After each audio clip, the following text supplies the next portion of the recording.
Hola Álvaro,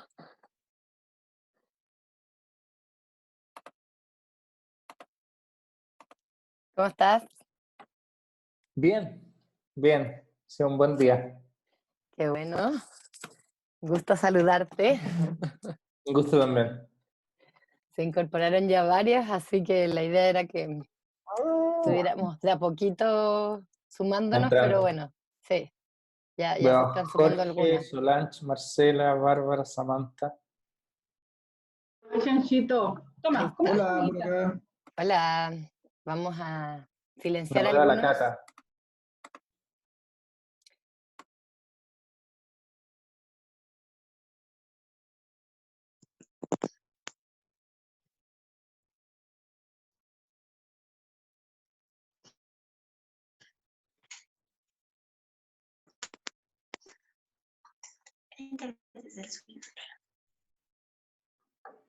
Ahorita están.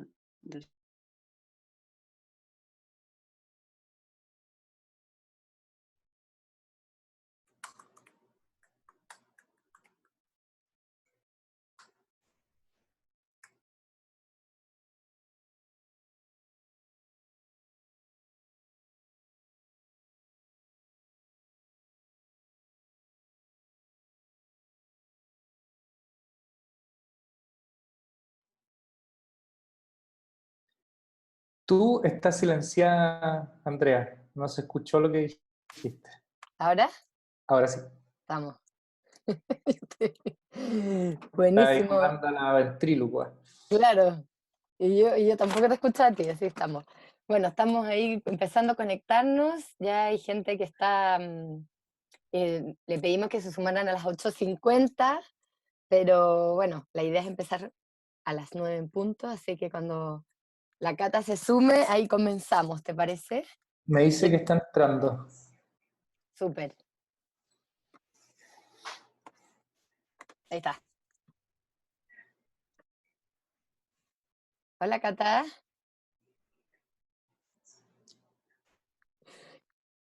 ¿cómo estás?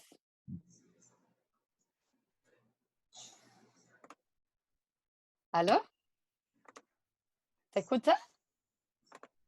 Ahí estamos. ¿Sí? ¿Te escuchamos o no? ¿La escuchamos a la Cata? ¿Me escuchan a mí o no? Ahí sí. Sí, pues tenía que hablar porque la escuchaba. Estoy en el ángulo de esto de la luz. Bueno, muchas gracias por estar a esta hora en este canal. La idea es que, bueno, se fueron sumando varios al tiro, pero todavía hay gente esperando, así que vamos a silenciarlos, todavía no los vamos a admitir para que nosotros nos coordinemos. Bueno, estamos ya a 1 minuto de las 9, vamos a estar, como hablábamos con Catalina, la idea es conversar que estas tertulias, que es la primera de hoy, 40 minutos, y preguntas que van a ir saliendo, ¿cierto? Ustedes ya tienen experiencia en esto. Para nosotros nuestra primera tertulia, digamos, hemos hecho conversatorios por Facebook, bueno, y también por Instagram Live, pero como ciclo de tertulia esta es nuestra primera, así que comenzamos con ustedes, estamos súper contentos, y en este tema tan importante que, ¿cierto?, que nos convoca. Así que muchas gracias por, por aceptar la invitación y por el interés de estar aquí, que sin duda para muchas familias es súper, súper relevante. Así que nada, si tienen alguna duda, Álvaro, Catán, hablamos un No, ratito. ¿Qué dice la experiencia de ustedes? no, mira, creo que puede ser bien entretenido, ¿sí? Que podamos generar un espacio más de conversación. Eh, Estuve ahí haciendo como un preludio con la Cata sobre qué se esperaba, y yo un poco traigo mis conocimientos más de apego, ¿sí? A hablar de temas de crianza. No tengo idea con lo que me van a salir hoy día acá los papás, y lo que van a querer preguntar. Y eso también lo encuentro bien entretenido, ¿sí? Me gusta meterme como en las preguntas que no me he hecho nunca.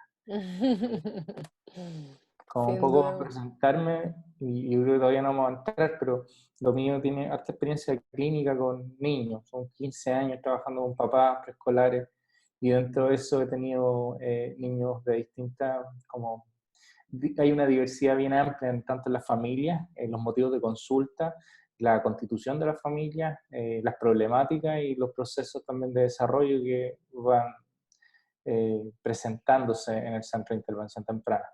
Entonces de ahí vamos a poder echar manos para poder generar un diálogo interesante.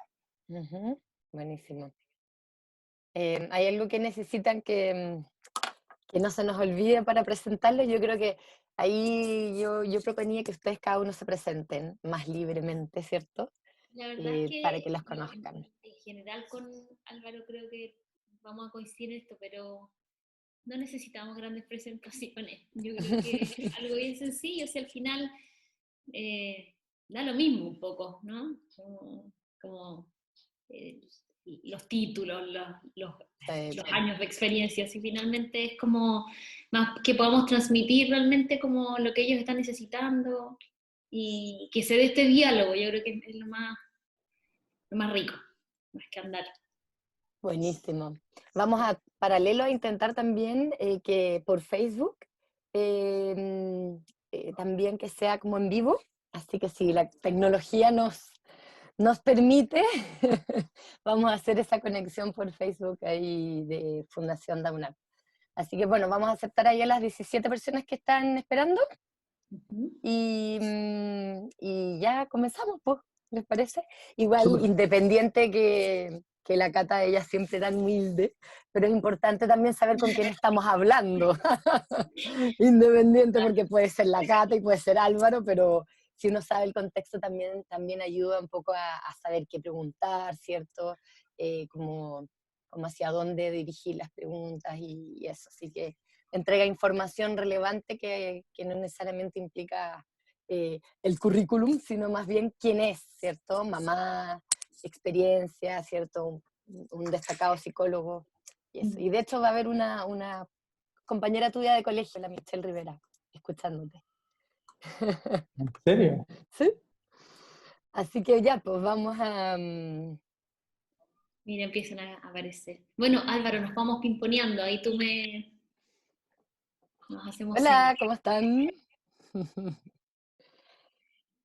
¿Cómo estamos? Bueno, contarles que ahí está Tamara, Pau, de Yungay, perdón.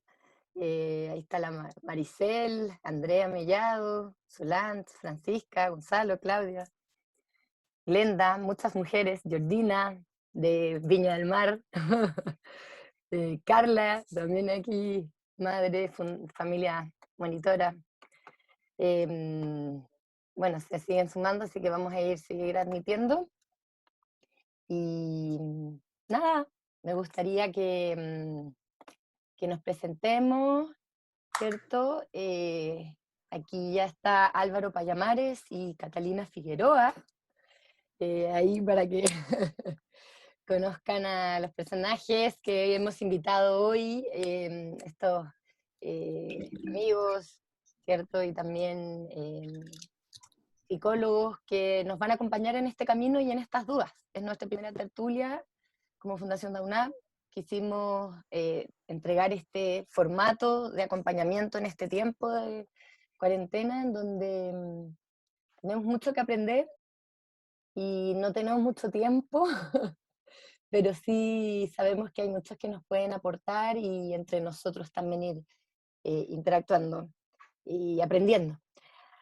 Así que nada, vamos a dejarle la palabra a la Catalina, que se presente, Álvaro, y la modalidad que vamos a ir haciendo es que ustedes ya hicieron preguntas cuando se inscribieron, y es súper interesante porque ellos ya las tienen. Así que van a ir, ¿cierto? De a poquito yo les voy a ir preguntando, bueno, y ellos también, ¿cierto? Van a ir aclarando los temas. Ya hicieron, ¿cierto?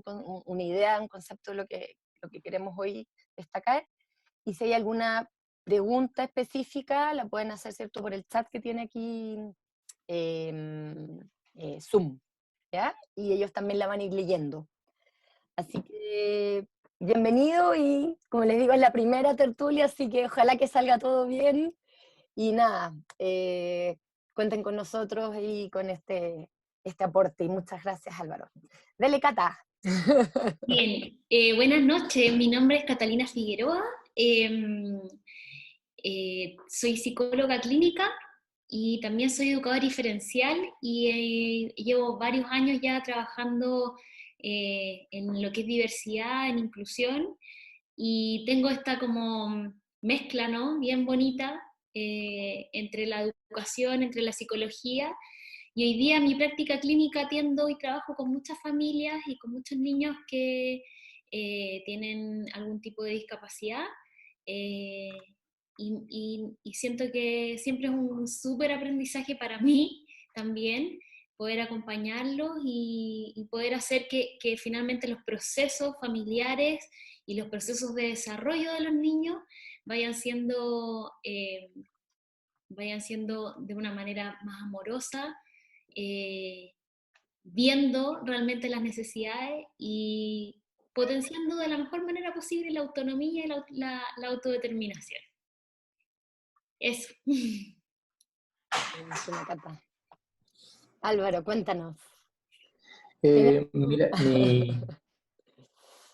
mi nombre es Álvaro Payamares, soy psicólogo clínico infantil. Son 15 años de experiencia acompañando padres en poder conectarse mejor con sus hijos. Me he especializado en lo que es la teoría del apego principalmente, neurociencias afectivas del desarrollo, y trabajo a cargo de un equipo internacional. Son 50 psicólogos en 5 países que estamos trabajando con infancia en el centro de intervención, y también soy parte de la Fundación América por la Infancia. Y hoy día voy a estar conversando con ustedes y tratando de responder algo de lo que manejo e integrando con lo que puedan ser las necesidades de este grupo. Buenísimo, muchas gracias, Álvaro. Bueno, la verdad que como yo le voy a hacer las primeras preguntas, ¿cierto?, que fueron apareciendo, y tienen muchas que ver con lo que es lo que estamos viviendo hoy. ¿Cuáles que nunca antes nos habíamos imaginado, ¿cierto?, que iba a pasar algo así? Y preguntarles cómo están cada uno de ustedes con esto que estamos viviendo. ¿Cierto? Estamos conversando y también es importante saber cómo han estado, ¿cierto? Cuál ha sido su experiencia y cómo lo han vivido en el fondo, para también nosotros conectarnos. ¿Cómo está la Cata con esto? ¿Parto yo? Con tus hijas. Bueno, eso no lo conté, soy mamá de tres cachorros. Y bueno, en lo personal siento que ha sido muy desafiante, siento que ha sido muy cambiante también, un poco como las sensaciones, cada día y cada semana las cosas van cambiando, a pesar de que el contexto como permanece un poco estático, pero las sensaciones internas son las que se van moviendo, ¿no? Y eso ha sido muy desafiante para uno, para mí, digamos, como profesional de la salud mental, digamos, porque tengo que todavía que acompañar a muchas personas, y también como mamá, tratando de ser súper sensible en ver las necesidades mías, las de mis hijos, y con una alta demanda desde el ámbito escolar, desde lo laboral, desde la casa, de la maternidad. Entonces, sin duda que se conjuga en este tiempo muchísimas demandas, muchísimo estrés, y que cuesta ir manejándolas. Entonces, a ratos se hace más fácil, a ratos es más difícil, a ratos uno se siente más tranquilo, a ratos se siente más angustiado, y yo creo que eso es algo que compartimos, me imagino que todos los que estamos aquí presentes. Eso. Así es. ¿Y tú, Álvaro, cómo lo has vivido este tiempo extraño? Mira, yo tenía una agenda bien compleja. Entre abril, mayo, junio, iba a estar en Costa Rica, Bolivia, Paraguay, Chile, Argentina, Colombia, México, Estados Unidos. Y eso ya estaba más o menos programado. Entonces no iba a tener mucho tiempo para nada. Y sucede que se terminó eso, tuve como unos días donde pensé que iba a tener como una meseta, pero lo que pasa justo, yo en el teletrabajo hace como 3 años, Ya. y tengo mucha presencia en redes sociales también. Entonces todos mis equipos se me fueron encima para poder ayudar a replantear cómo nos íbamos a enfrentar a eso. Y eso generó que al final la carga fuera más. Y empezamos a armar grupos de apoyo, de contención, y eso me absorbió todo el tiempo. Todo el Fuimos tiempo. con 350 personas de 20 países, ¡Ah! 32 psicólogos, y yo estuve organizando junto con Bárbara Albanesi todo por debajo, entonces ha sido bien intenso, no hemos parado. Me están llamando mucho, tengo 25 solicitudes pendientes de live de gente de todos lados, que como yo ya había estado haciendo esto, inmediatamente me empezaron un poco como a solicitar eso. Así que está full. Bueno, muchas gracias entonces por... Nos Mira, sentimos honrados. digamos que la Cata abrió esa puerta, porque la Cata llevó muchos años trabajando, la que la dijo esto, apreté los dientes y estaba complejo, pero finalmente le dije que sí, así que aquí estoy. Buenísimo, sin duda es muy importante para nosotros. Desafío doble que tenemos nosotros, ¿cierto? Como familias. El estar aquí en cuarentena, estar cuidando a nuestros hijos, que es cierto, como bien sabemos, muchos de ellos tienen bastante probabilidad no sé si son grupo de riesgo, como le llaman, ¿cierto? Así que hemos tenido que encuarentarnos sin duda, voluntariamente muchos de nosotros, en pro de su cuidado. Así que, bueno, las preguntas que fueron apareciendo, por supuesto, dado nuestra invitación, tiene que ver con crianza, con muchos papás le dicen límites, ¿cierto? Con frustraciones, cómo manejar ello. Entonces, la primera pregunta es, si tuviésemos que escoger un tip o una sugerencia, ¿cuál creen ustedes? Y vamos a comenzar con algo general, ¿cierto? ¿Qué es lo que no podemos olvidar en esta cuarentena respecto a la crianza de nuestros hijos? Cata y Álvaro, teniendo presente que en nuestros niños hay discapacidad intelectual, hay un trastorno del desarrollo y hay un procesamiento más lento en las instrucciones, ¿cierto? Que nos desafían, nos desafían.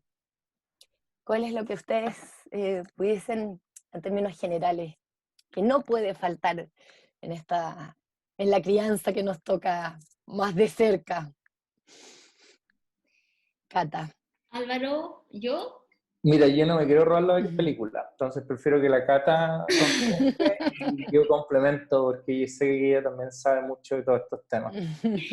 no, pero yo, mira, en términos generales creo que el principal tips que yo podría dar sería que no olvidemos, a pesar del estrés, la demanda, el cansancio, el amor y el placer. ¿A qué me refiero? A que a ratos por el deber ser, por la estructura, por la forma, por las terapias que tenemos que hacer los papás, o por los límites que hay que poner, etcétera, como que nos olvidamos de disfrutar del encuentro genuino con el otro, de pasarlo bien. Y en realidad muchos procesos de aprendizaje, o sea, todos, en realidad están basados en la experiencia cercana del amor, del disfrute, del gozar. Entonces, si yo pudiera darle así dos elementos, sería: uno, no se olviden de disfrutar con sus hijos, de realmente de generar instancias de profundo encuentro y de pasarlo bien, de jugar, de entretenerse, de encontrarse en esos espacios. Yo creo que es el mejor tip que les creo que podría transmitir. No sé, Álvaro, ¿qué más se te ocurre? Sí, mira, me voy a ir por otro lado. Sin duda estoy de acuerdo contigo. A ver, mira, primero les diría que la forma como nosotros pensamos a nuestro hijo es capital, y eso facilita que nosotros podamos ser más o menos sensibles a sus necesidades. Acá la variable clave para poder promocionar la salud mental es responder a las necesidades que momento a momento surgen en nuestros hijos. Sé que hay un contexto especial en el cual nosotros estamos conversando, pero no me querría suscribir o pensar que esto es algo distinto. Digamos que todo ser humano, independiente, o sea, primero todos los seres humanos tenemos capacidades diferenciadas, distintas, ¿sí? Eso ya desde ya. Yo en algunos planos también tengo discapacidades, tal vez no son las que socialmente están más como consignadas, estigmatizadas, pero también para mí me cuestan, hay cosas que me cuestan un montón, me cuestan más que el resto de la gente, pero hay otras que me van muy bien. Entonces eso, primero entender cómo al ser humano en general necesita que un otro se trate de sintonizar con él. Entonces en el tema de los límites, y aquí me voy a tomar unos minutos para poder explicarlo bien. Hay una variable que es fundamental, ¿sí? Que tiene que ver con posibilita estimular la salud mental. Entonces, la mentalización se refiere a la inferencia de estados emocionales no observables en el otro. Intenciones, deseos, emociones, gustos, imaginaciones, pensamientos, finalmente emociones, cuáles son la intencionalidad que el otro tiene en su actuar.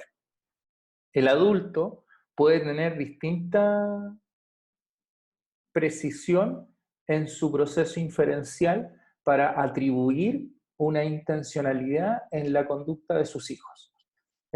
Un poco en estos años de trabajo nos hemos dado cuenta que eso es clave, ¿sí? Eso es lo que genera la distancia entre la salud mental y la patología. Entonces, generalmente la patología surge cuando hay atribuciones intencionales que son o manipuladores, malévolas, no sé, hay varias palabras de esa familia. Y cuando yo pienso que mi hijo me está retando, me está desafiando, o está viendo quién gana, o que no quiere hacer lo que yo le digo porque es porfiado, porque me quiere hacer sentir mal, no sé, hay una cantidad de pensamientos. Tomar el peso. Claro, tomar la medida, dicen en México. Cuando eso ocurre, yo suelo ser más agresivo, más hostil, más déspota, más cerrado, más vertical, y eso va mellando la relación. Digamos que todos los papás necesitan paciencia, pero ¿de dónde saco la paciencia?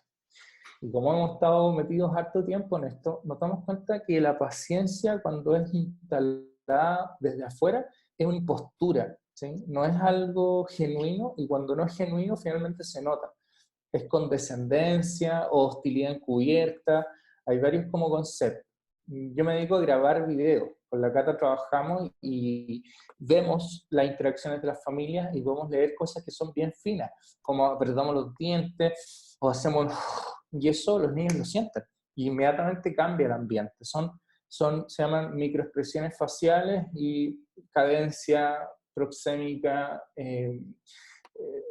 Hay como 5 palabras más que son como microcomunicacionales y son muy importantes. Ahora, la microcomunicación surge del pensamiento.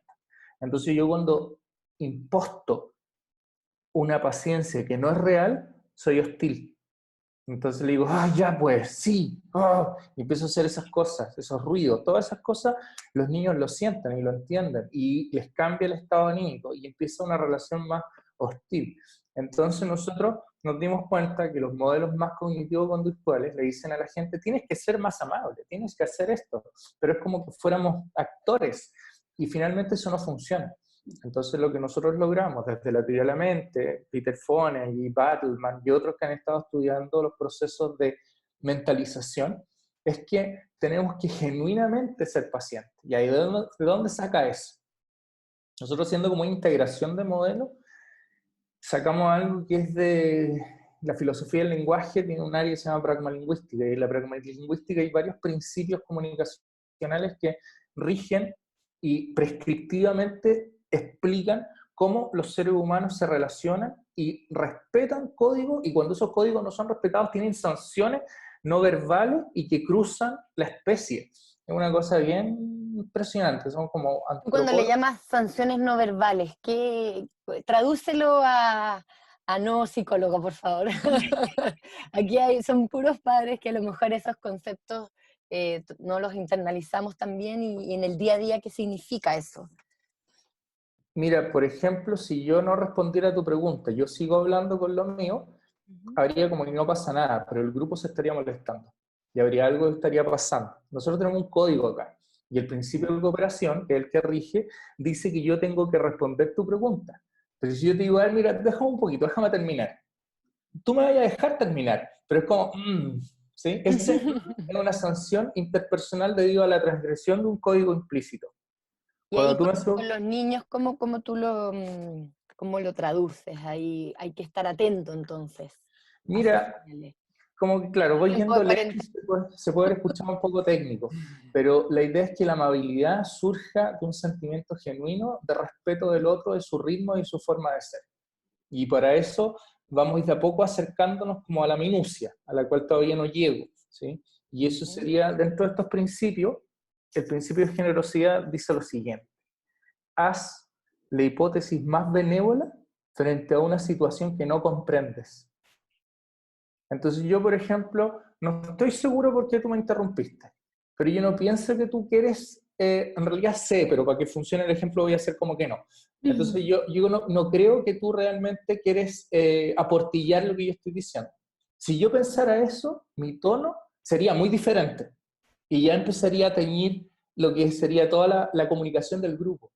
Ahora, si nosotros aplicamos el principio de generosidad, digo, a ver, ¿por qué la Andrea me interrumpió? Bueno, la Andrea quiere que todos los papás que están en silencio también me entiendan. Y ella se dio cuenta que de repente mi párrafo se volvió muy técnico y no quiere que se pierda. Entonces me paró en seco para poder volver a juntar a la gente que se voy a estar yendo.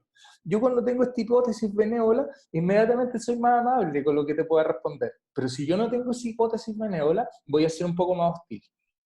Entonces, la amabilidad genuina surge de interpretaciones benévolas. Y ese es el secreto un poco de la raíz o la génesis de las comunicaciones que son más saludables. Comunicación saludable. Ahora. Ese es un interesante concepto que no, la verdad que no sé si alguno de nosotros había incorporado en, en este tiempo de aprendizaje. Ahí hay algunas personas que están saludando, desde Villa Alemana, dicen, ¿cierto? Bueno, y dar las gracias ahí, ¿cierto? Bueno, ahí no sé por qué no se me baja. Espera. No sé si hay alguna pregunta que ustedes ven, porque aquí no parece no, ¿cierto? Mira, para no alargarme tanto, de tratar de terminar la idea de manera más sucinta. Entonces, lo que yo estoy proponiendo es que el secreto del establecimiento de límites es primero ser más sensible a las necesidades de los niños momento a momento, y para hacer eso hay que mirarlo, hay que tener una espera, mirar y decir qué quiere, cuál es la intención que él tiene. Y cuando yo estoy pensando en intenciones, siempre trata de descartar las cosas que son de manipulación, de que es porfiado, de que no entiende, de que ya lo repetí 1000 veces, de que lo hace para poder tomarme la medida, para llevarme la contra, descártalas. Y busca cosas que tienen que ver con, está explorando, está encontrando un ruido nuevo, le gusta mucho hacer eso, está sintiendo algo rico, quiere estar más cerca mío, no quiere que yo me vaya. Esas parece que son más probables, que nos dan espacio a que nos podamos sintonizar mejor.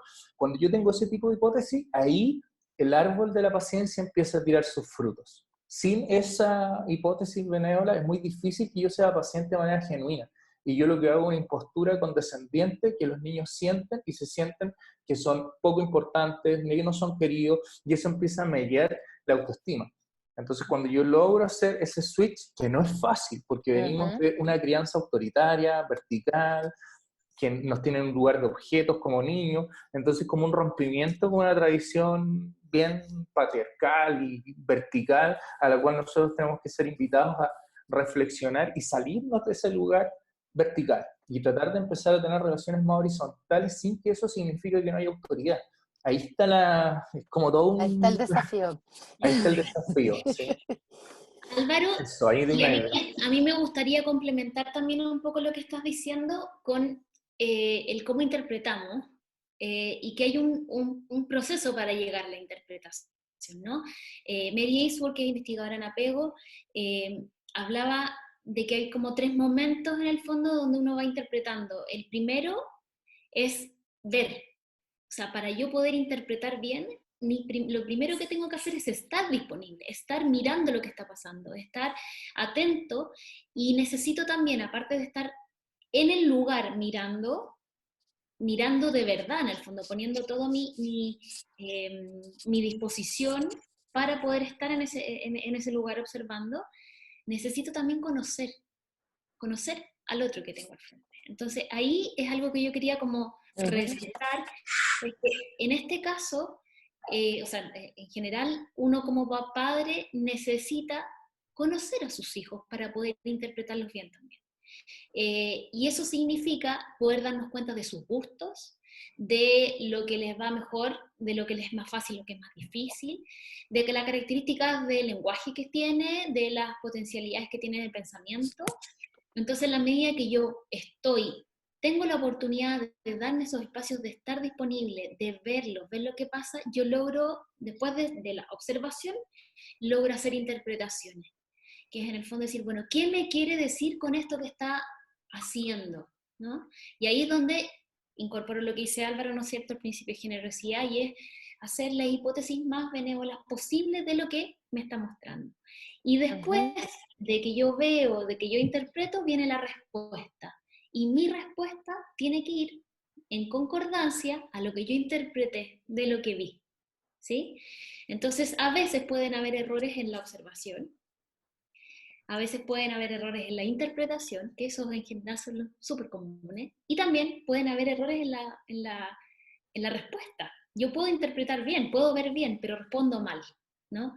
Entonces, es súper importante en el proceso de la parentalidad que uno como papá logre hacer procesos reflexivos acerca de esto también, de mirar, ¿estoy mirando bien? ¿Estoy dando mi tiempo? ¿Estoy conociendo realmente lo que mi hijo, en el fondo, cómo es, qué necesita? ¿Estoy interpretándolo benévolamente o en realidad lo que me aparece como un mar que me atraviesa, ¿no? Es toda mi historia, ¿no? Que en el fondo, y siempre cuando hablamos de maternidad, de paternidad, hablamos de estas sombras, ¿no? Las sombras de la maternidad, que no son otra cosa que las experiencias que hemos tenido como hijos, que están grabadas en nuestra piel, grabadas en procesos muy inconscientes que son difíciles de sacar a la luz y que a través de la revisión de la maternidad, uno se encuentra con estas huellas, estas sombras, y finalmente estamos siempre en la batalla de, ok, ¿qué es lo que me aparece? ¿Me aparece lo que tengo registrado desde antes o lo que quiero realmente transmitirle a mi hijo? Y aquí yo siempre doy este ejemplo que puede ser como un poco quizás para poner, para plantar este concepto. No sé si han visto Moana. ¿Ya? Las películas de Disney y de Pixar tienen montones de mensajes maravillosos, pero a mí me encanta Moana. ¿Y por qué siempre doy este ejemplo? Porque Moana, cuando se da cuenta de que ella era viajera, digamos, que su tribu eran viajeros, dicen algo que en realidad, para poder trazar una trayectoria de a dónde quiero ir, de una isla a otra isla, yo necesito saber dónde estaba, de dónde vengo. Si yo no logro identificar la coordenada de dónde vengo, yo me pierdo. No puedo trazar la trayectoria a donde quiero llegar. Y cuando yo, en el fondo, como que vi este ejemplo, a mí se me abrió la cabeza y dije, en realidad esto es. Si yo, como papá o mamá, quiero trazar una trayectoria de los buenos tratos, de una crianza positiva, de una crianza respetuosa, quiero cambiar un poco la historia, yo necesito saber de dónde vengo.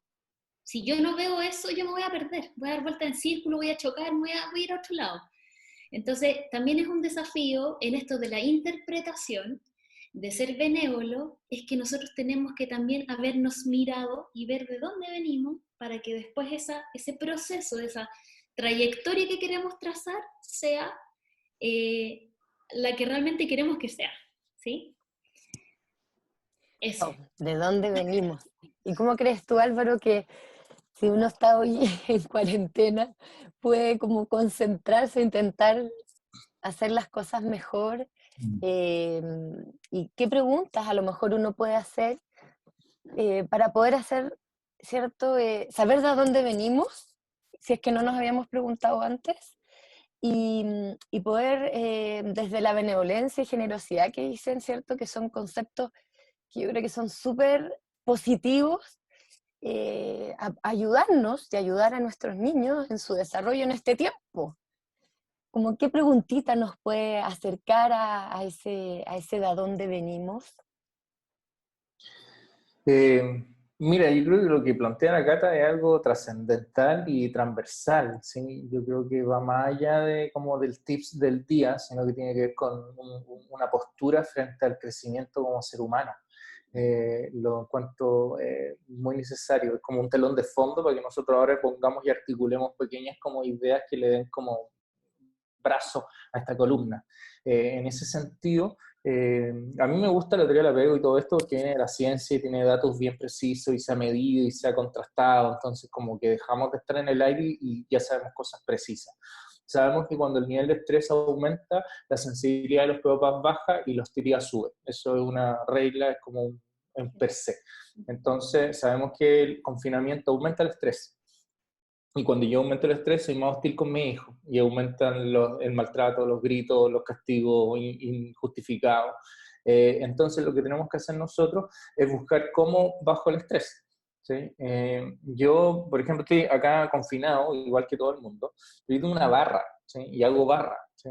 Eso me ayuda. ¿Sí? Hago barra porque no tengo que ir a hacer otro tipo de deporte. Y eso me relaja. Y con mi esposa hacemos yoga. ¿Sí? Menos de lo que ella quisiera, pero hacemos en cierta medida, ¿sí? Y eso también nos ayuda. Nosotros estamos trabajando los dos un montón, pero nosotros nos tomamos el tiempo y comemos juntos y conversamos y nos conectamos y después volvemos a seguir trabajando. ¿Sí? Y eso lo trato de cuidar. Yo estoy como con la cabeza en las cosas que tengo que hacer. Hoy día estaba súper estresado, fue un día especialmente de muchas cosas, pero ese momento cuidarlo. Nosotros, por ejemplo, nos contamos los sueños. Entonces, en la mañana nos tomamos un ratito y cuando nos acordamos, nos contamos qué es lo que soñó cada uno. Y eso nos permite conectarnos. La conexión ayuda a que disminuya el estrés. Porque nosotros también hemos tenido periodos más difíciles. Entonces, a veces tú estás casado con un extraño y te acostáis en la misma cama, te levantáis, pero como que no te conectáis con el otro. Y eso hace que sea más estrés. Tú vivís más en solitario. Entonces, la idea es como generar espacio para conectarte con el otro. Y eso aumenta como tu salud mental. Y la otra es como no sé si una tría, pero tomar agua, comer sano, hacer deporte, tratar de estar en contacto con la naturaleza. Ahora está súper difícil, pero en Islandia están teniendo como terapia abrazar un árbol. Y eso ayuda a la salud mental. Entonces suena bien esotérico, pero creo Busca que el es árbol. importante reencontrarnos con eso. Ahora, acá probablemente haya gente que tenga hobby, que tenga gusto, ¿sí? Nosotros, por ejemplo, lo estuve leyendo la Granja de Orwell. Entonces yo leí a mi señora a las noches algunas páginas de la Granja de Orwell. Algo tan simple, ¿sí? Como leerle a tu pareja o a tu hijo o a tu familia en voz alta, puede ser algo tan lindo que permita un montón de cosas. Entonces es como buscar en lo cotidiano los elementos que quisiéramos repetir durante toda la vida. ¿Qué es lo que me gustaría seguir haciendo? Cosas que me hacen sentir, y volviendo a las palabras de la Cata en un principio, placer, amor, goce, ¿sí? Que disfrute. Busca cosas que disfrute. Entonces puede ser que también entre todos dense momentos. Hay algo que agota y es estar conectado online con otros todo el día. Ahora con toda la virtualidad suena como algo cotidiano, pero volviendo más atrás, como el estar sintonizados con otros. Dense espacio, o sea, hay momentos para que cada uno haga su mundo y hay momentos para que nos conectemos. No hay nada peor que estar 24/7 con un otro con atención flotante. Lo que tenemos que hacer es esos momentos de que nos vamos a concentrar en lo que el otro nos dice, nos propone y vamos a estar solo con él, y hay momentos en que tengo que seguir haciendo la vida. Entonces, eso tratar de distribuirlo, ¿sí? Y eso pasa mucho, que nosotros nos dicen muchos mamás que no, yo estoy todo el día con mi hijo, pero realmente no están conectados con él. Entonces eso no sirve tanto. Entonces es mejor que estemos 40 minutos, como estoy ahora aquí conectado, y después juega solo, hace algunas cosas, tú le dejáis materiales para que él explore, estáis con un ojo acá y el otro allá, pero un ratito al día estáis con los dos ojos ahí, con la mente. Patricia Crittenden decía que hay que aprender a escuchar con los ojos. A mí me costó entender esa metáfora, pero es linda, ¿sí? Entonces empezar a escuchar con los ojos, es como, claro, miráis más profundamente, porque yo puedo estar mirando acá y pensando en cualquier cosa, y eso no sirve. Como piensa ahí. Conectarse. ¿Sí? Conectarse, pero con Qué todas las potente. letras. Claro, con todos los sentidos. Aquí Oye, justamente una mamá decía que, relacionado con lo que decías tú, Álvaro, y a lo mejor la Cata ahí nos puede, ¿qué estrategias pudieran ayudar a disminuir el estrés en confinamiento? Ya ahora tú comentabas justamente, considerando que la literatura plantea que niños con síndrome de Down, cuando hay trastornos del ánimo, pueden tener un retroceso en muchas habilidades adquiridas. Mira, ahí, espérame, Cata, yo hice trampa porque había leído la pregunta, entonces lo que estaba yo hablando estaba incorporando algunas de esas Ah, cosas. ya contestaste oye, yo, parte. sí, Estaba en eso, sí. fíjate que yo quería como incorporar otros aspectos a esta reflexión que ha hecho Álvaro. Primero, en el fondo, resaltar esto de la salud mental de nosotros como Ujú. adultos cuidadores es vital para la calma de los niños, ¿no? Entonces, como recordar, si aumenta nuestro estrés, disminuye nuestra sensibilidad, vemos menos, interpretamos mal y respondemos mal, ¿ya? Entonces, tenemos, el autocuidado es fundamental, ¿sí? Aparte,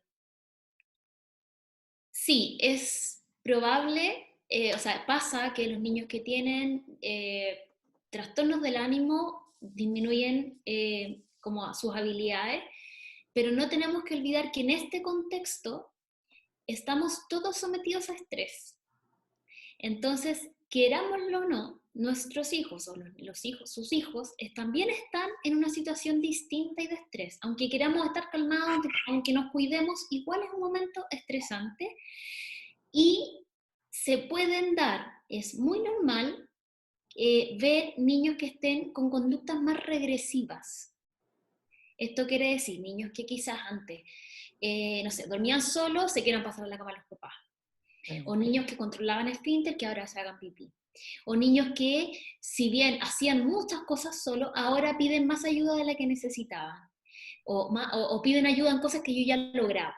¿Ya? Entonces ahí lo que nos puede pasar es decir, no, este niño está retrocediendo demasiado, está pésimo y todo, y podemos empezar a exigir autonomía. No, pues es que tú ya lo hacías solo, no, es que córtala, es que era importante. Y ahí hay que tener mucho cuidado con el sobreexigir y no considerar este contexto, ¿sí? Es Y muy ahí es importante. nuevamente lo que empezamos, el ver no solo al niño, el ver lo que está pasando, ¿sí? A veces podemos caer en no ser sensibles en una situación de, o sea, ojo, no están viendo los abuelos, esto es distinto, ¿no? Sus terapeutas les hablan por una pantalla, que independiente de que puedan algunos mantenerlo, para otros es súper extraño, hay niños que no logran conectarse de la misma manera, ¿sí? O sea, montones. Entonces, ojo, porque por tratar de mantener la autonomía, podemos estar siendo poco sensibles en la necesidad de hoy día que puede ser mucho más regresiva para todos los niños. Entonces no tengamos miedo de eso, sino que acompañemos ese proceso.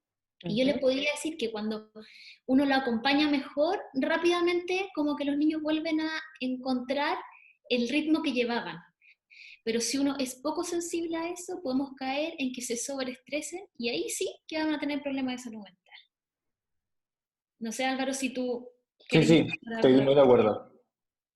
O sea, hay que estar sensible a esos cambios y tampoco ponernos ansiosos frente a la posibilidad que retrocedan en el fondo, porque no es un retroceso para siempre, sino que puede ser momentáneo, como dices tú.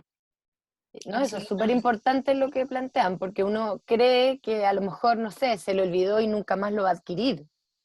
Eh, pero No, sin y duda eso...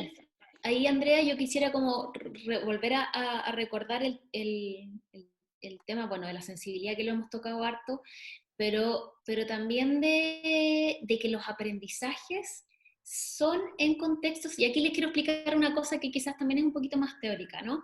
Pero que en el fondo nosotros tenemos como dos sistemas que son inversamente proporcionales que se van como prendiendo y apagando en los procesos. Entonces, nosotros tenemos un sistema de apego que es el que se activa cuando necesitamos protección.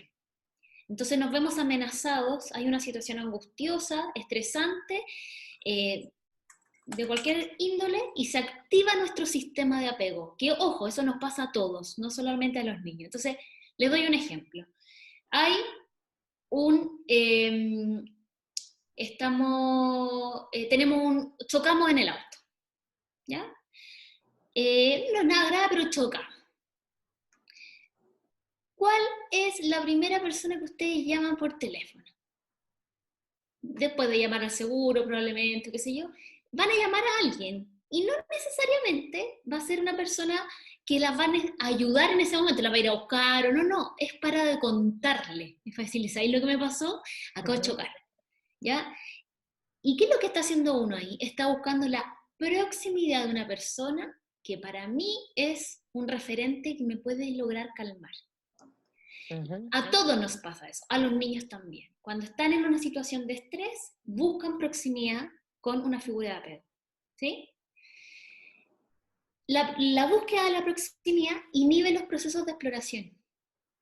Si yo estoy con mi sistema de búsqueda prendido, yo lo que estoy buscando es seguridad, sobrevivencia. Yo no puedo aprender así. Primero necesito sobrevivir. Cuando yo logro encontrar la calma y se desactiva mi sistema de aproximación, se activa la exploración.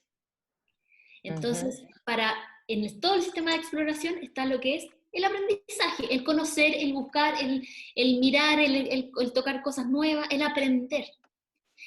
Entonces, cuando yo tengo un niño que está altamente estresado, va a buscar la proximidad y va a inhibir su sistema de exploración.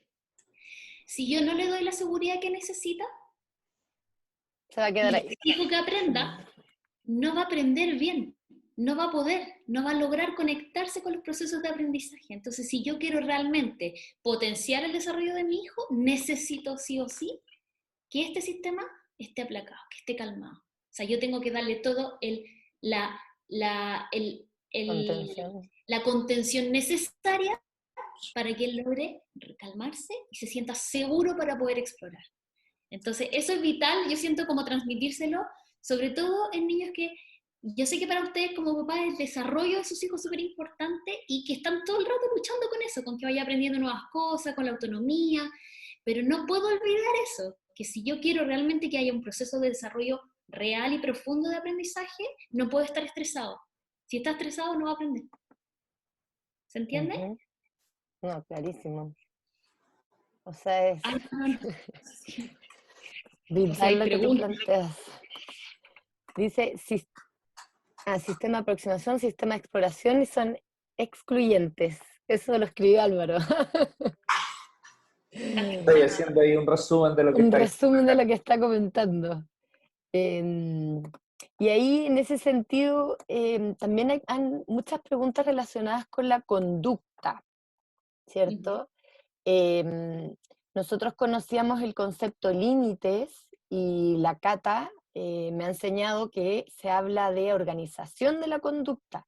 ¿Por qué, Álvaro, si tú nos puedes explicar, a mí a lo mejor relacionada justamente con las dudas que vienen de las familias, se me ocurre esta pregunta, a lo mejor tú puedes, ¿cierto?, relacionarla con otro tema, pero porque antes se hablaba de límites y hoy se habla de organización de la conducta.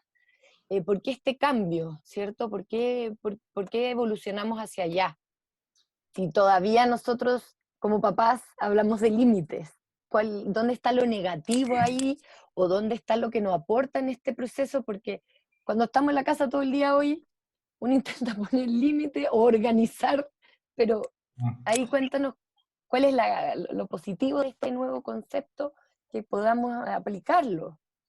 Mira, yo lo que te diría es que tenemos dos como vertientes, que los conceptos más primigenios son control de conducta y organización de la conducta. Control de la conducta viene de todo el modelo cognitivo-conductual, que mucho daño le ha hecho sobre todo a niños con necesidades especiales. Y hay muchos modelos que están muy instaurados, nosotros desde la jerga más psicológica le llamamos adiestramiento. Entonces ellos lo que hacen, tratan de adiestrar a los niños para que socialmente se comporten. Y eso finalmente le hace mucho daño a los niños. ¿Sí? Entonces yo he tenido que intervenir con niños que han estado con psicólogos que tienen estos modelos y los niños están muy traumatizados, ¿sí? Que les agarran la cara, que los toman, que los miran, que le hacen como toda esta cosa. Nosotros sabemos que con premios y castigos podemos hacer a un oso andar en bicicleta, pero no quiere decir que sea sano que un oso ande en bicicleta. Bueno, lo mismo hacen con los niños. entonces lo hacen andar en bicicleta cuando ellos no van a andar en bicicleta. Cuando nosotros hablamos de organización de la conducta, venimos de otro modelo, del modelo del apego. Entonces el apego nos mostró que la organización y la desorganización eran los polos que nos mostraban salud mental. Entonces cuando las cosas están desorganizadas nos acercamos a la patología, y cuando las cosas se organizan nos acercamos a la salud mental. Entonces lo que nosotros tratamos de hacer es organizar la conducta. Ahora, el concepto límite, cuando viene de la beta del control de la conducta, hace daño. Pero el concepto límite también nosotros lo podemos revestir de un espacio más saludable. Lo que pasa es que históricamente se ha utilizado mucho como un eufemismo. Y terminamos más que hablando de límite, hablando del control de la conducta. Queremos que el niño haga lo que yo quiero que haga. Y la organización de la conducta tiene que ver con otra línea. El poder ayudarlo a que tenga un sentido lo que está haciendo o ayudarlo a encontrar el sentido de lo que hace. Darle un orden, ¿sí? Pero no un orden establecido de manera externa y arbitraria, sino que un orden que tenga un sentido que para el niño le haga sentido. No me puedo poner los calcetines arriba del zapato. Puedo probar un día, ¿sí? Pero me doy cuenta que no, como que no funciona, porque por un lado rompo los calcetines y por otro lado el pie tal vez me duele. Entonces hay una lógica. Y no es explicarle las cosas sí porque sí, no, explicarle la lógica que es, porque de fondo hay una organización, hay algo que es más ordenado y que es más saludable. Entonces como dejar de tratar de imponer reglas y ayudarles a comprender criterios. Y esa diferencia es muy importante. Entonces lo que a nosotros nos interesa es reflexionar con respecto a los criterios que nos permiten tomar decisiones.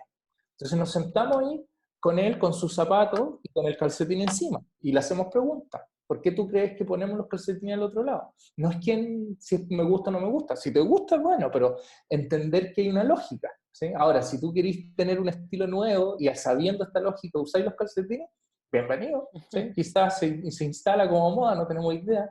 Lady Gaga lo toma y se hace famoso después, qué sé yo. Entonces lo que nosotros ahí tratamos de meternos son los criterios que él está utilizando para las decisiones que toma. Esos criterios tienen un orden y una lógica perfecto. Tal vez no es la lógica que la sociedad evalúa de mejor manera, pero no por eso no va a ser. Y ahí estamos, se llaman, son posiciones epistemológicas diferentes. Yo dejo de intentar de controlar, sino más bien yo ayudo a organizar. Entonces es un lugar muy diferente. Qué bueno el concepto, chuta. Como que nos da vuelta un poco el esquema que normal, como dicen ustedes, que es del camino que venimos, ¿cierto? Sí, y ahí yo quisiera, perdón Andrea, también incorporar que nosotros, o sea, en el ámbito de la discapacidad se habla mucho de la autodeterminación y que uno quisiera que cuando los jóvenes, los niños con síndrome de Down o con alguna otra discapacidad sean grandes, sean capaces de tomar sus propias decisiones, de decir lo que quieren y lo que no quieren, ¿no es cierto?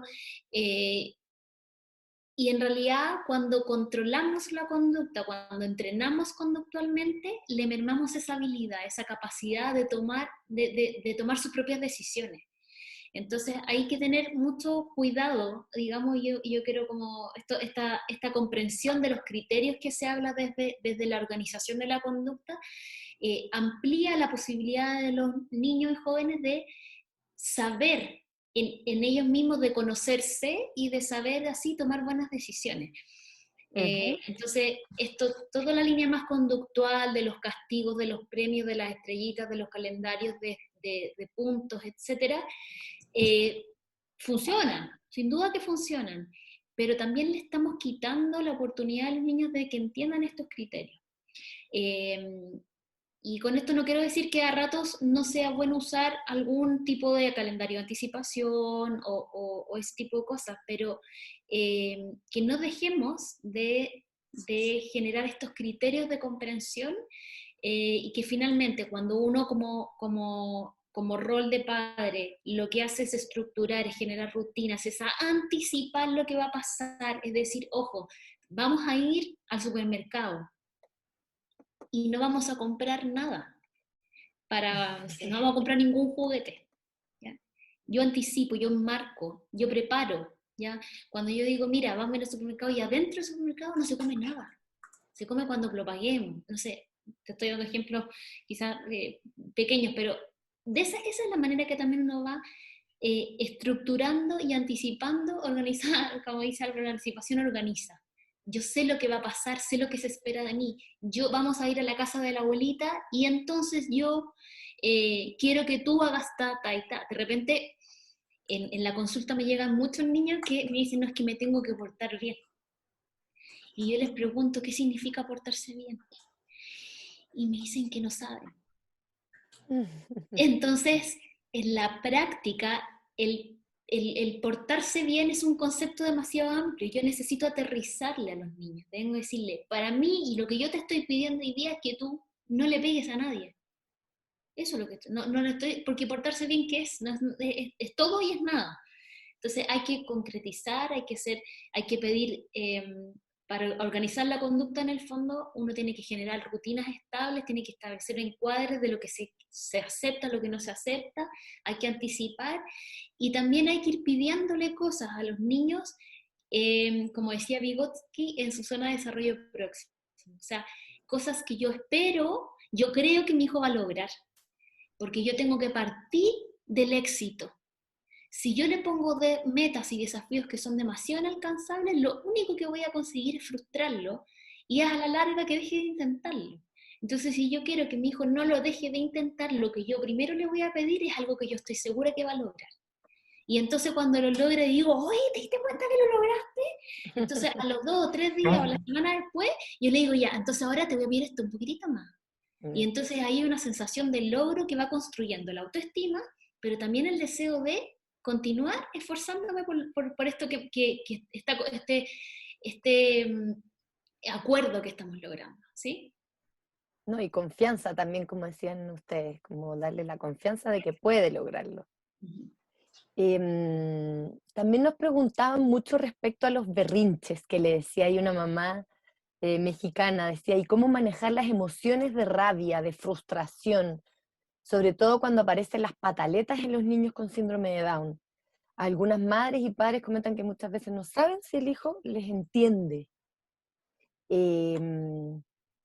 ¿Cuál es la visión de ustedes? Porque a veces se nos olvida como mamás y como papás que nuestros niños, una de sus características, ¿cierto?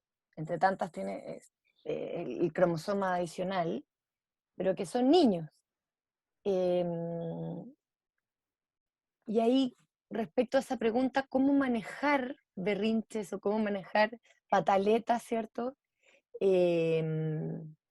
Cuando estamos tanto en la casa y que a veces también, como decían ustedes, el estrés nos agobia y también no sabemos si es que el castigo es bueno, si el premio es bueno.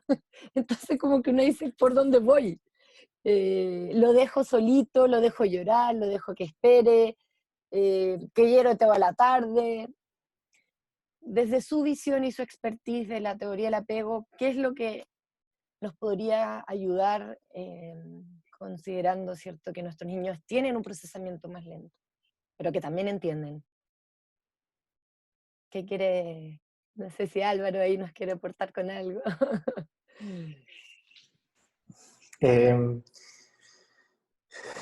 Mira, como que quiero hacerlo sintético porque es una pregunta larga. Primero que todos nos enojamos, ¿sí? Y todos tenemos, cuando estamos enojados no queremos que nos contradigan. Lo que yo quiero cuando me pongo a discutir con el tipo que echó su basura en mi lado, es que mi señora me diga, oye, sí, qué mal lo hizo el tipo. Y que ella no me empiece a decir, oye, pero tal vez no te vio, quizás no sabe. No, como que eso a mí me molesta más. Yo necesito que alguien se alíe conmigo, no que me empiece a aliar con cualquiera. Entonces cuando los niños están enojados, como encontrar la razón en lo que están enojados. Si hay una razón de fondo de enojarse, tal vez no lo entiendo, pero trato de buscar por qué se está enojando. Está tratando de meter un cuadradito donde no cabe. Y le digo, oye, mira, sí, qué frustrante. Y creo que si yo hubiera tratado de meter el cuadradito, no hubiera podido. Entonces lo primero es validar la emoción de rabia. ¿Sí? Entender que nadie se enoja porque sí. Nadie se enoja porque sí. Los motivos porque te enojas pueden ser ridículos desde un punto de vista externo, pero para ti no lo es. Si no, no te enojarías. Entonces, si ya está enojado, quiere decir que hay motivos que son válidos para él y por tanto, idealmente para ti también, de que está enojado. ¿Sí? Hay muchos niños que se enojan porque no pueden subirse al tren que está en la televisión. No pueden pasar el vidrio porque hay un vidrio. ¿sí? Están tratando de pasar el vidrio y no pueden, ¿sí? No pueden hacer que el gato se acerque. Y el gato se acerca y el gato se aleja y llora. Bueno, son motivos que pueden generar un berrinche. Entonces lo que nosotros es acompañar el berrinche. La pregunta es si yo me alejo, me acerco, estoy cerca. Yo como tengo hartos años clínicos, les digo que no es una respuesta única. Y depende de la historia e interacciones que tú has tenido. Si tú has tenido una historia e interacciones que rozas o abiertamente ha sido maltratante, tratar de acercarte a tu hijo en berrinche puede ser más traumático aún. Entonces, a pesar que los libros dicen acércate, abrázalo y todo eso, los libros no saben que este papá le ha pegado, le ha gritado, le ha hecho un montón de cosas que yo sí he tenido pacientes que lo han hecho. Entonces me dicen, mira, lo que pasó fue esto. Entonces yo me acerco y se me aleja. Y yo trato de hacer lo que decía Daniel Siegel, pero no me funciona. Y yo le digo, mira, sí entiendo, porque Daniel Siegel no sabe el nivel de maltrato que tenemos acá en América del Sur. Entonces, lo que yo les digo es, busca la distancia que calme. Cuando un niño te dice, ándate, es una trampa. Es como cuando tú en un sueño vayas al baño. Es una trampa, no vayáis al baño en sueño. Ni tampoco te vayáis de la pieza donde dice ándate. Porque generalmente pasa algo peor.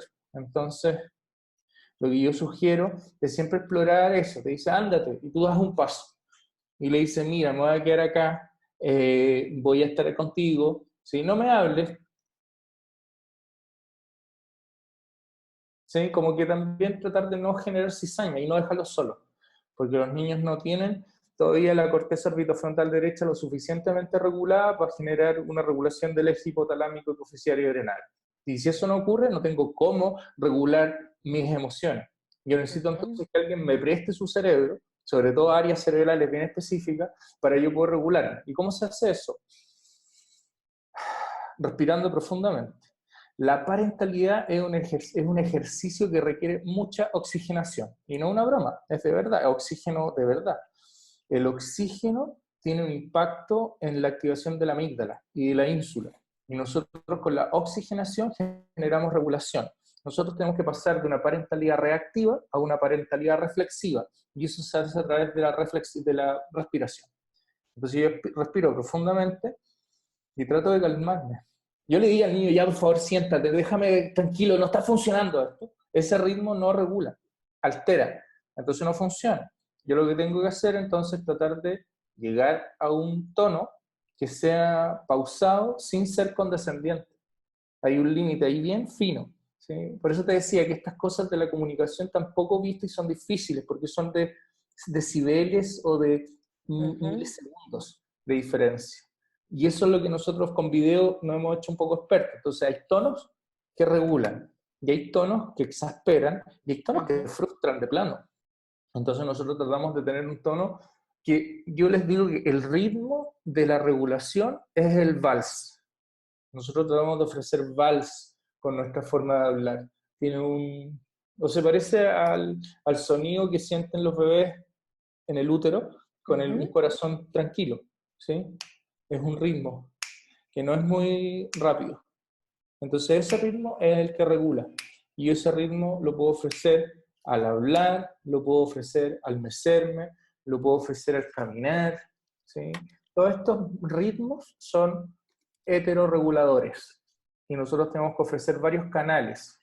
Myron Hofer, que es un neurocientista, hablaba de los canales cruzados de heterorregulación en los bebés de las ratitas. Y él estudió cómo distintas como variables del adulto regulan distintas variables psicofisiológicas de las ratitas. ¿Sí? Eso hace 20 años atrás y hoy día se sabe que eso mismo ocurre con los bebés y con los niños. Ahora, el problema es cuando nosotros nos metemos a intervenir con niños de 7, de 9, de 12, porque ha corrido mucha agua bajo el río. Entonces ya se ha hecho una exacerbación del sistema autónomo, el simpático, parasimpático, la rama ventral o dorsal del sistema vago. Son varias cosas que hoy día con las neurociencias más técnicas sabemos que generan cambios estructurales en el sistema nervioso central por la forma de comunicación que han tenido los papás históricamente. Por eso digo esto como general, con tratar de hacer algunas diferencias, pero cuando nosotros atendemos familias, tratamos de ver exactamente qué necesita. Necesita que tú hables más fuerte, hables más rápido, que te acerques, que te alejes, viendo qué es lo que el niño también necesita. Lo ayudamos, como decía la Cata, a percibir, a observar. Eso es súper importante, que es como cuando tu hijo está más tranquilo. Mira, que si yo lo miro de frente se altera, Pero si yo le empiezo a hablar de helado, funciona. Bueno, háblale de helado.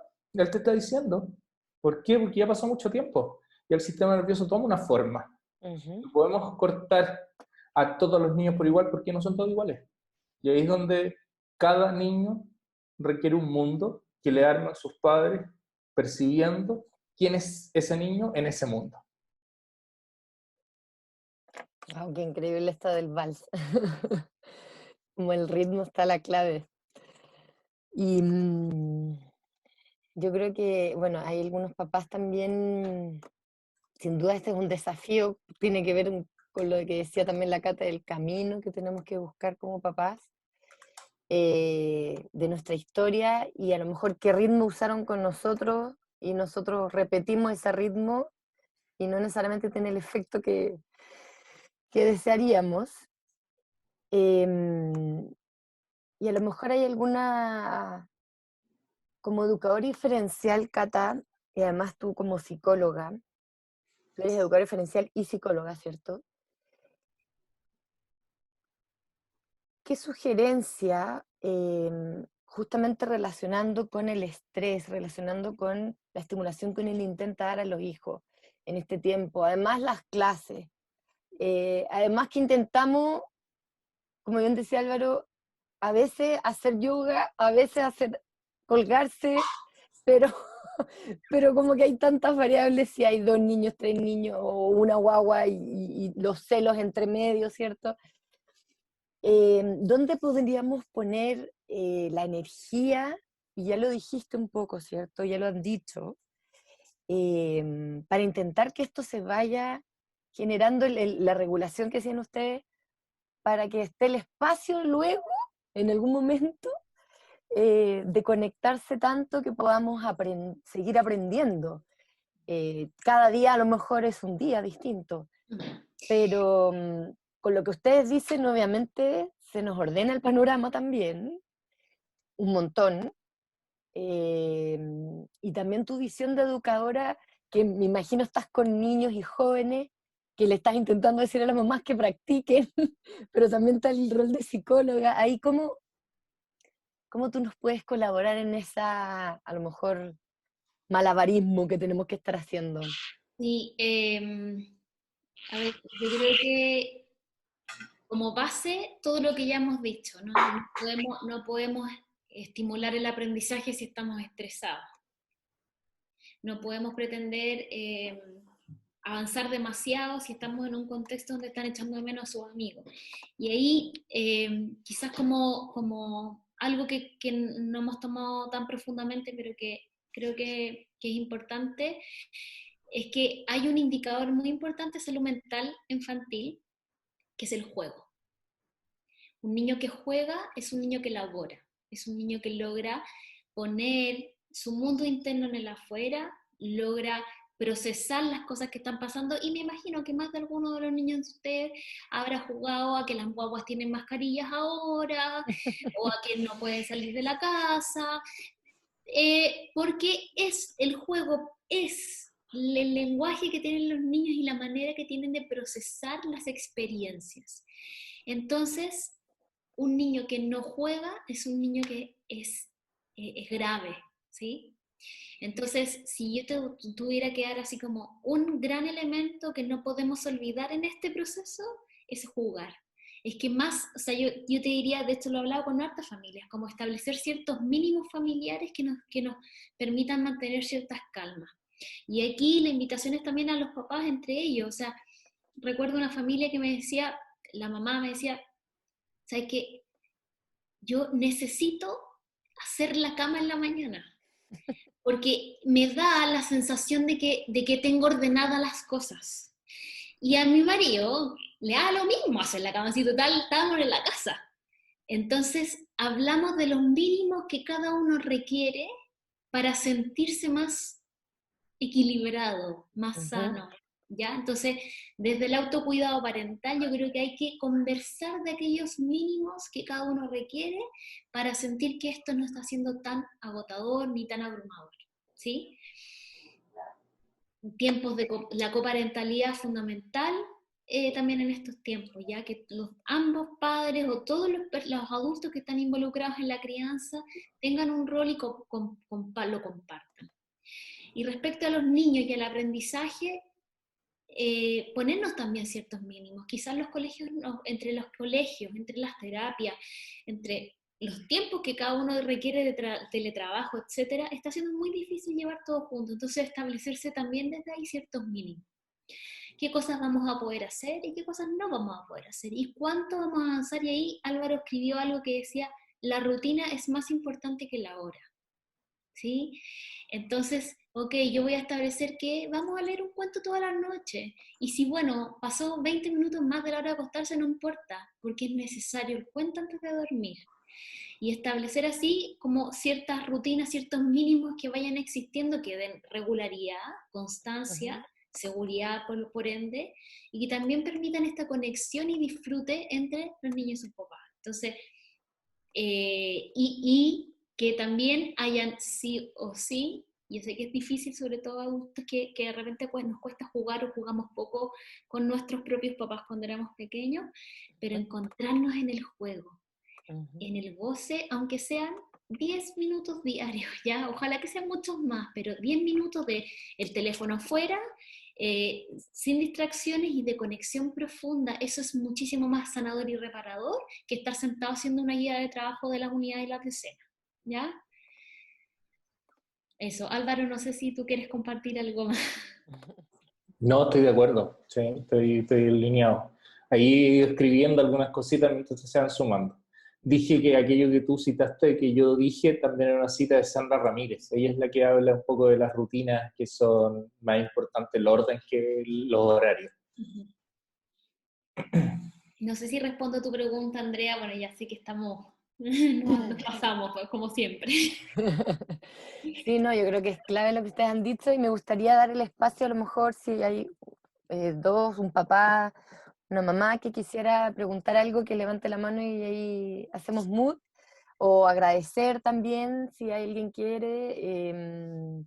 Aquí Yerli Valdés, o sea, está claro que tenemos hartos desafíos, pero me gustó como que también nos alivianan la carga, en el fondo, de sentir que nos tenemos que preocupar de nosotros y también nos tenemos que como un poco reorientar. Está sin duda muy potente el mensaje, así que demos el espacio a Yerli Valdés, que se presente y que nos dé una preguntita, obviamente, que nos pueda aportar ahí al conocimiento.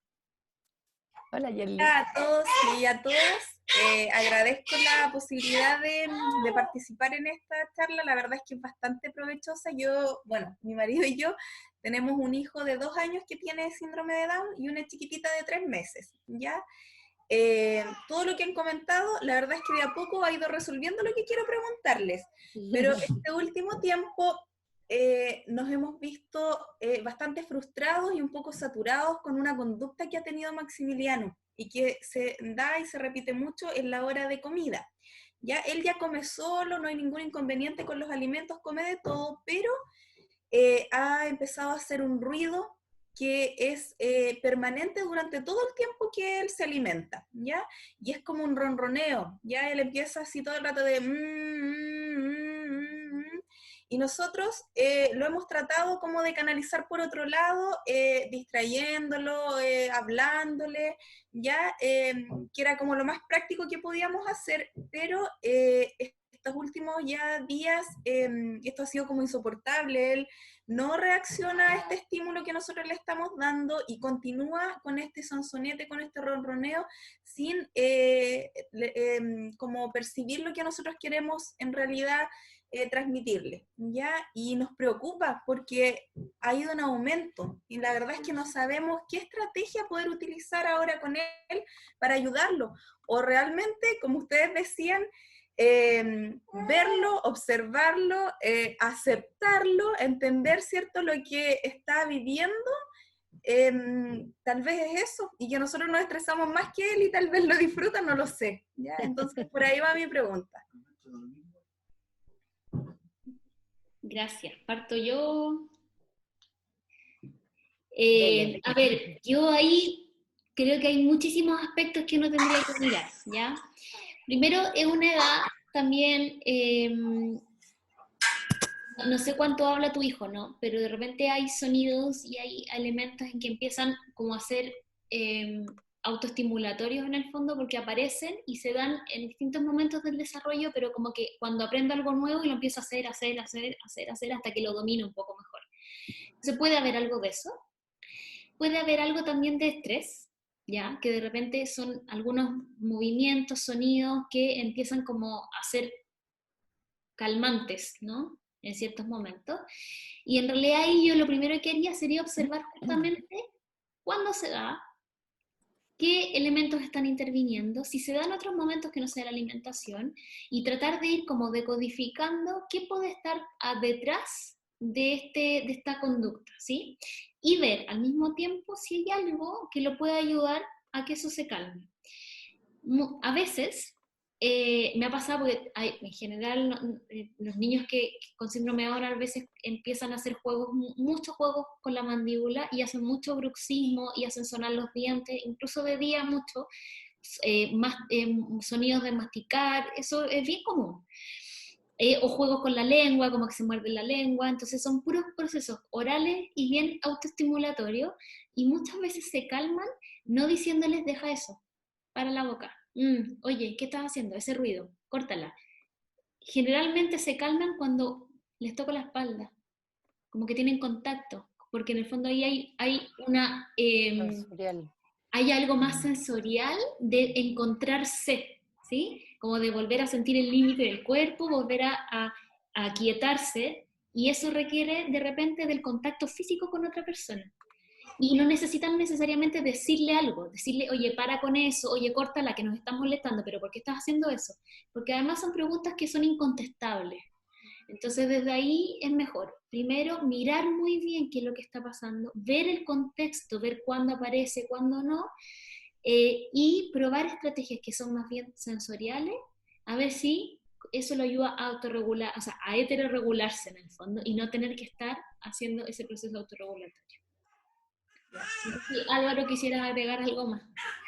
Mira, yo iba a responder muy parecido. Tiene que ver con ritmos. Entonces, ofrécele un ritmo. No instrucciones ni prohibiciones, porque eso no sirve.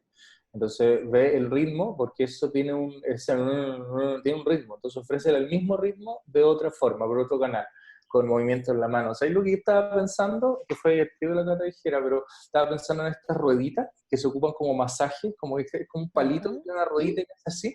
Se me imaginé pasarle eso por la espalda de la misma manera que él lo hace, ¿sí? Entonces buscar si es que hay algún ritmo que le favorece. También antes de que la Cata hablara, pensé en música. Poner música que también le permita sintonizarse. Nosotros necesitamos regularnos con otro. Ahora, el tema de la oralidad, aunque no es una palabra que me guste mucho, no viene mucho del campo donde yo trabajo, la estimulación bucal es muy común en la autorregulación como no tan saludable, ¿sí? Entonces, cuando ya está instalado esto, quiere decir que hay momentos que se desreguló y que no tuvo regulación que necesitaba. Puede ser que, a pesar que hoy día, es una hipótesis, puedo estar muy equivocado, pero puede ser que a pesar que hoy día el tema de la alimentación está logrado, hubo una etapa que puede haber sido más difícil, que eso lo ayudara, ¿sí? A poder lidiar con el estrés de ustedes, por ejemplo, ¿sí? En casos que sí he tenido. Entonces eso también, entender la historia. A ver, aquí quiero llegar con esto.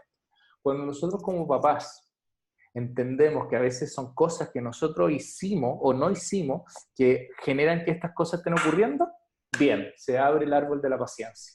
Y yo también me doy cuenta, mira, tal vez si yo lo hubiera hecho mejor, no sé, me puedo estar muy equivocado, pero en ese momento dejo de ponerle la mochila del desarrollo a él y la compartimos. Entonces ahí me pongo más paciente. Y ya, en el peor de los casos, no lo estoy logrando, pon tu música, ponte tú algo para que no te genere este malestar, porque si no, donde sube tu estrés, sube tu hostilidad, empieza a perjudicar el vínculo. Y además no es tan grave que haga un ruido. Yo tengo niños que se autoestimulan de maneras que son mucho menos apropiadas y que son mucho menos decorosas y que los papás no tienen cómo hacerlo y lo hacen en público y es algo mucho más invalidante para poder vivir. Entonces, tampoco quiero minimizar tu sensación de angustia, pero cuando nosotros ponemos esas perspectivas, el árbol de la paciencia empieza a crecer, ¿sí? Y además dijo que tenía una bebé de 3 meses. También puede que haya un poquito de celos, que quiere llamar la atención, que lo pesquen un poquito. Yo lo estoy hablando así como mamá, Sí, ¿cierto? estoy De de acuerdo. decir, existo también, Absolutamente. pésquenme 5 minutos. Eso también a veces uno se le olvida, pero también a lo mejor, como decían, jugar con él solo puede que sirva también. No sé, yo lo digo desde como madre. Y hay Estoy de una acuerdo. mamá que dice, que ella es de Viña, dice, tengo una consulta, mi hijo Gabriel tiene años y medio, mientras realizamos alguna actividad y él no logra realizarla, simplemente se aburre, suele darle pataleta, apartar los juegos, y qué hacer en ese entonces. O sea, en el fondo es cuando hay alguna actividad que le cuesta.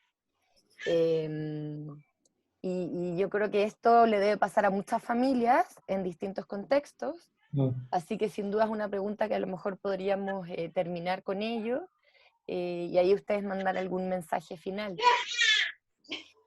Ahí, a ver, yo creo que en este contexto, ¿no? De la observación, de la interpretación, cuando estamos viendo que hay un niño que rechaza una actividad o intenta hacerlo y no lo logra y la patea, como dice ahí, aparta los juguetes, ¿qué nos está diciendo con eso? Como que claro, hay una frustración, hay algo que no se ha logrado. Entonces, quizás el mensaje que nos quiere dar es que esta actividad que me estás proponiendo está siendo muy desafiante para mí. Y me da rabia porque yo quiero hacerla, pero no lo logro hacer. ¿Sí? Me acordé de un ejemplo, ¿no? Pero haber tenido pacientes chiquititos con déficit atencional y que me decían, y que además tenían problemas de praxia, eran muy torpes motrizmente, y me acuerdo nítido un niñito que me decía, es que Cata me decía, estas manos no me funcionan, no me hacen caso. Entonces, fue tan intenso el ejemplo que me dio, porque realmente era así, él quería hacerlo, pero no le funcionaba. Él quería hacer lo que los demás le estaban pidiendo. Entonces, qué frustrante tiene que ser para una persona, para todos, cuando nos pasa eso, ¿no? De que queremos hacerlo y no nos resulta. Entonces, yo rechazo, yo me enojo, me enojo conmigo, me enojo con el objeto, ¿no? No quiero hacer esto. Entonces, ahí quizás habría que pensar que habría que proponerle desafíos nuevamente, desafíos que sean alcanzables, pequeños desafíos que yo sienta que él va a lograr, porque desde ahí estoy construyendo la base de, ojo, tú puedes hacerlo, esto es tú eres un ser capaz, ¿sí? Cuando yo lo desafío demasiado, lo frustro, él va a terminar haciendo siempre eso. Y el gran dilema o el gran problema que puede pasar ahí es que a la larga puede rechazar cualquier situación de aprendizaje porque se antepone a que no va a resultar. Entonces ahí hay un riesgo, uno tiene que siempre partir de lo que uno cree que va a lograr. Entonces, ¿qué hacer en ese caso? Bueno, cambiemos la actividad, él nos está haciendo, evidentemente que no quiere hacer eso. Entonces, cambiemos el foco y hagamos algo que él sí quiere hacer, la conexión. Y ahí Álvaro decía algo, esto de aprender a mirar con los ojos, o sea, aprender a escuchar con los ojos, ¿sí? Como, ¿qué me quiere decir con esto? Conectémonos de otra manera y desde ahí empecemos a construir, sentirse seguro para poder explorar. Mira, sintetizaría lo que está diciendo la Cata con la siguiente frase. El arte de la estimulación que propicia el aprendizaje logra identificar la ventana en el cual el niño no se aburre y no se frustra. Y eso es lo que él hablaba del desafío. Esto es Vygotsky y otros autores mezclados. Pero siempre yo tengo que estar en el lugar donde mi hijo, el desafío es alcanzable, pero no insuperable. Y eso va cambiando todos los días. Y una anécdota final de una historia que es bonita, que una niña estaba 3 años, estaba en la piscina, 3 años y unos meses, y se saca las alitas de la piscina, las alitas que usan los niños, y da unos brazadas y logra mantenerse. Y llega donde la mamá y le pregunta, mamá, ¿qué edad tengo? Y la mamá le dice 3 años, y se frustra por eso. El punto está en que ese día ella había crecido y ella tenía un ejemplo, ella era más grande, ¿sí? Entonces para los niños el crecimiento es de momentos, todos los días crecen un poco y son diferentes. Nosotros ponemos convención y les damos edades por criterios cronológicos, pero para ellos es distinto el niño que se levanta al que se acuesta muchas veces. Y eso tenemos que estar ahí atentos porque no podemos tratar al niño que se acostó al otro día de la misma manera que lo tratamos el día anterior si ya no usa la alita. Y tenemos que tratar de ir adecuando a ese criterio que no tiene que ver con la cronología del calendario, sino tiene que ver con los logros del día a día. Qué potente el mensaje. Bueno, sin duda nos dejan, diría yo, a lo mejor más tranquilos, también como que nos dieron vuelta la tortilla,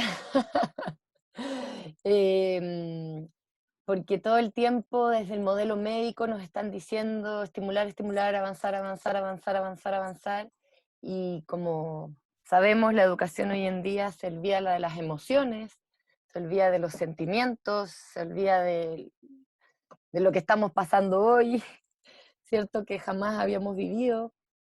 Entonces, nada, agradecerles el espacio, yo creo que aprendimos mucho, a lo mejor nos quedamos con más dudas, pero también esas dudas, como quedamos motivados, vamos a aprender. Y bueno, contarles también que el próximo miércoles vamos a tener un taller de juego, invitar a todas las familias, justamente la Cata nos dio el pase, en donde queremos aprender porque, como dice, el juego también es serio, porque muchas veces creemos que el juego es como ya, bueno, juega, pero el juego también enseña. Y por otro lado también vemos que hay muchas familias que necesitan apoyo psicológico en estos temas, ¿cierto? Porque estamos desbordados y hay que ser humildes, decir, sí, necesito ayuda. Así que nosotros estamos generando un espacio donde vamos a apoyar con psicólogas y psicólogas voluntarias que nos van a ayudar en 2 sesiones, ¿cierto? Por familia, así que ya les vamos a mandar la información prontamente.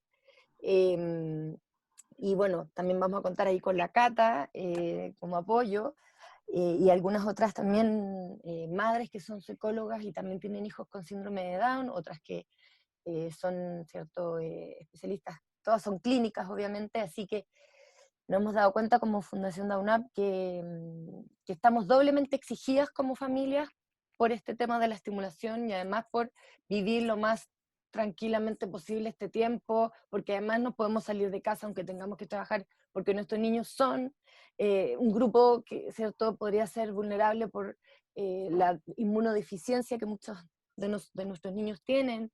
Entonces, tenemos una triple presión que a lo mejor en 1 o 2 conversaciones bajamos ese nivel y podemos reconectarnos con nuestro niño. Así que agradecer, yo sé que hay varias preguntas, pero bueno, ya nos hemos pasado del tiempo. Si hay alguna otra pregunta, les vamos a dejar nuestro mail, fundacion@dauna.cl, y le podemos pedir a Álvaro y a la Cata que nos aclaren y que nos respondan de manera, ¿cierto?, sencilla para que podamos entender, pero sí con una lógica muy clara que hoy día nos mostraron. Así que gracias, aquí están, muchas gracias. Creo que todo se puede cerrar con la frase escuchar con los ojos es nuestro desafío. Así que aprendimos. Dice, muchas gracias por esta hermosa charla, qué lindo es buscar nuevas formas de aprendizaje, muy enriquecedora.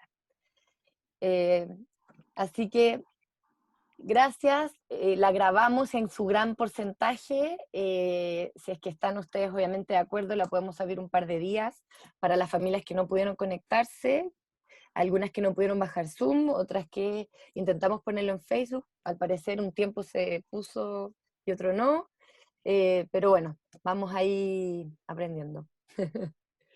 Cata, no sé, Álvaro. No, me despido yo, agradezco la instancia, también la invitación, y espero que estas semillitas hayan quedado bien, bien sembradas en su corazón, en su cabeza, para que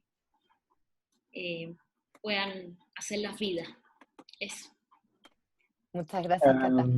A mí me gustó mucho compartir con ustedes. Fue una oportunidad y me siento contento en este momento. Y le doy, si esta que está grabada la clase, les mando un saludo a la Michi, que no la vi por acá, y me avisaron que estaba en el grupo. Que la quiero mucho, éramos compañeros de universidad. Buenísimo.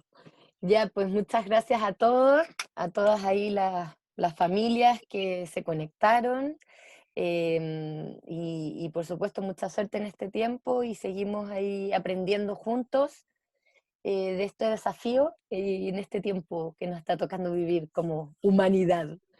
Así que gracias a todos y bueno, que tengan una buena noche y una buena semana. Adiós. Gracias.